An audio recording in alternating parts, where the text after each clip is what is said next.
নমস্কার বন্ধুরা, আশা করি আপনারা সবাই ভালো আছেন। আজকে আমি আমার একটা নতুন রেসিপি নিয়ে চলে এলাম মনীষা বেরার চ্যানেলে। আজকে আমি বানাবো চিংড়ি মাছ দিয়ে কচু, আলু আর বেগুনের তরকারি। চিংড়ি মাছটাকে আমি ম্যারিনেট করে রেখেছি নুন হলুদ মাখিয়ে। প্রথমে আমি চিংড়ি মাছটাকে খোলা ছাড়িয়ে ভালো করে ধুয়ে নিয়েছি, ধুয়ে নুন হলুদ মাখিয়ে রেখেছিলাম। আর কচু এরকমভাবে কচু কেটেছি, আর বেগুনগুলো এরকম সরু সরু করে কেটেছি, আর আলুগুলোকে এরকমভাবে কেটে নিয়েছি। প্রথমে আমি চিংড়ি মাছটাকে ভেজে নেব, তার জন্য কড়াই আমি তেল দিয়েছি। তেলটা আমার গরম হয়ে এসেছে, এবার আমি চিংড়ি মাছগুলোকে দিয়ে দেবো।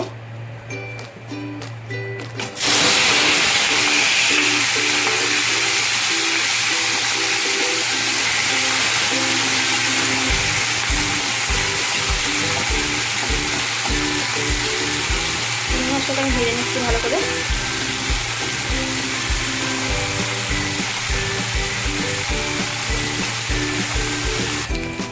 মাছটা আমার ভাজা হয়ে এসছে, দেখুন লাল লাল হয়ে ভাজা হয়ে এসছে। চিংড়ি মাছকে বেশি ভাজতে নেই, কম করেই ভাজতে হয়।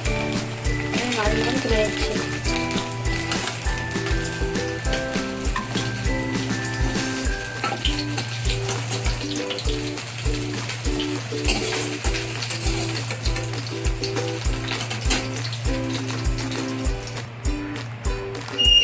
মাছগুলো আমি সব তুলে নিয়েছি। এবার মাছগুলোর তেল একটুখানি রয়ে গেছে, ওর মধ্যে আমি আর একটুখানি তেল দেবো।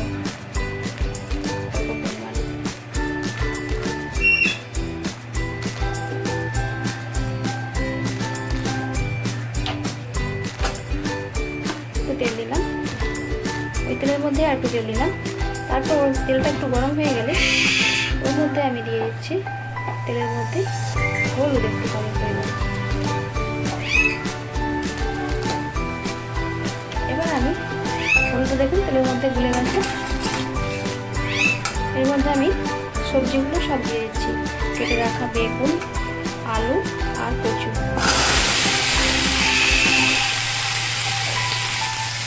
ভালো করে একটু ভেজে নিয়ে একটু হলুদটা দিয়ে তারপর আমি এর মধ্যে দিয়ে দিচ্ছি নুন। স্বাদ মতো নুন দেবো, আপনারা যে যেমন নুন খাবেন সেই সেই নুন দেবেন। নিয়ে একটু সবজিগুলোকে ভালো করে ভাজা ভাজা করে দিতে হবে।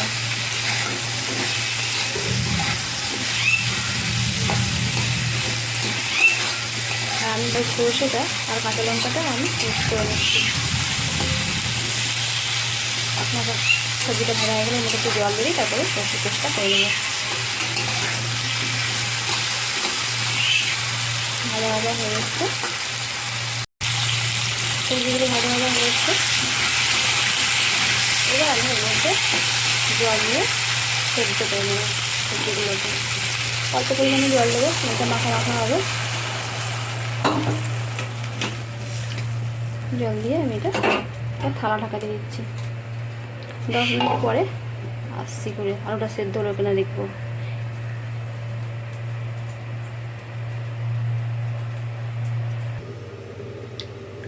মিক্সি বাটির মধ্যে আমি শুকনো সর্ষে নিয়ে বাটবো। 1 চামচের পরিমাণ সর্ষে নিয়েছি। শুকনো সর্ষেটাকে আগে গুঁড়ো করে নেব, তারপর এর মধ্যে জল দিয়ে কাঁচা লঙ্কা দিয়ে আবার পেস্ট করে নেব। দেখুন শুকনো সর্ষেটা কি সুন্দর আমার গুঁড়ো হয়ে গেছে। আমি এর থেকে জল দিয়ে বাটিনি, শুকনোই বেটেছি, গুঁড়ো হয়ে গেছে। এরপর আমি এর মধ্যে দিয়ে দেবো কাঁচা লঙ্কা। আপনারা যে যেমন ঝাল খাবেন সেই হিসেবে ঝাল দেবেন। আমি কয়েকটা কাঁচা লঙ্কা দিয়ে দিচ্ছি। তারপর ওর মধ্যে একটুখানি জল দিয়ে এটাকে আবার একবার বেটে নিচ্ছি।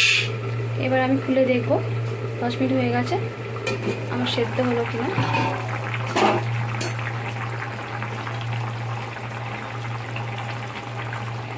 আলুটা তো সেদ্ধ হয়ে গেছে, কচুটা হয়েছে কিনা দেখি। কচুটা হয়ে এসছে। আলুটা চন্দ্রমুখী ছিল বলে চালুটা তাড়াতাড়ি সেদ্ধ হয়ে গেছে, সেদ্ধও হয়ে গেছে। এবার এটাকে আমি নামিয়ে নেব। তরকারিটা আমি নামিয়ে নিয়েছি। এবার আমি কড়ার মধ্যে দেব তেল, সরষের তেল। তেল দিয়েছি একটু। এরপর আমি এর মধ্যে দিয়েছি একটা তেজপাতা গোটা ফোড়ন দেওয়ার জন্য, আর তারপর ওর মধ্যে দিয়েছি কেটে রাখা পেঁয়াজ।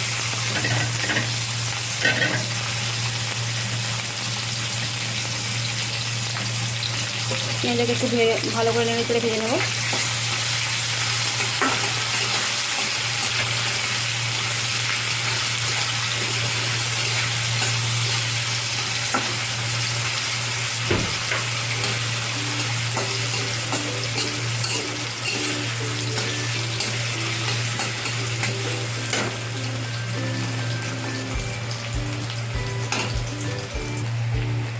পেঁয়াজটা আমার ভাজা ভাজা হয়ে এসছে।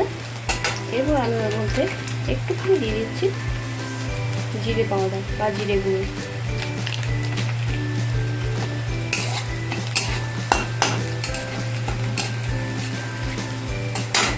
তারপর আমি ওর মধ্যে দিয়ে দিচ্ছি সর্ষে আর কাঁচা লঙ্কার পেস্টটা।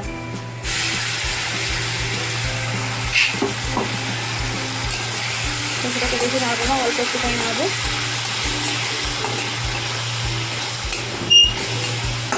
এরপর আমি টমেটো ঢেলে দিচ্ছি এর মধ্যে। আমি কাঁচা লঙ্কা সর্ষে দিয়েই বানাচ্ছি, কিন্তু কোনো মতে গুঁড়ো লঙ্কা ব্যবহার করিনি। সর্ষেকে বেশি নাড়লে পরে সর্ষে দেখতে হয়ে যায়। আমি টমেটোর মধ্যে দিয়ে দিচ্ছি।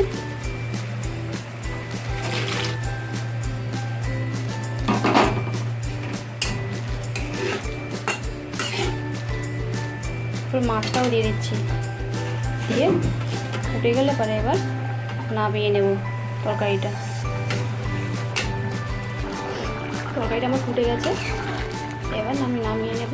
কচিটাও একটু বাকি ছিল, ঢাকা দিয়েছিল, কচিটাও সেট হয়ে গেছে। আপনারাও অবশ্যই এই বাড়িতে এইভাবে বানাবেন।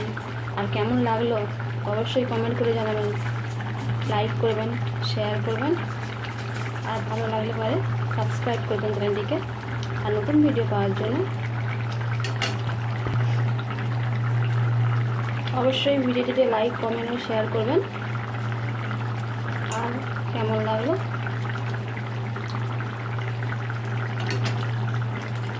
নতুন ভিডিও পাওয়ার জন্য চ্যানেলটিকে সাবস্ক্রাইব করে রাখবেন।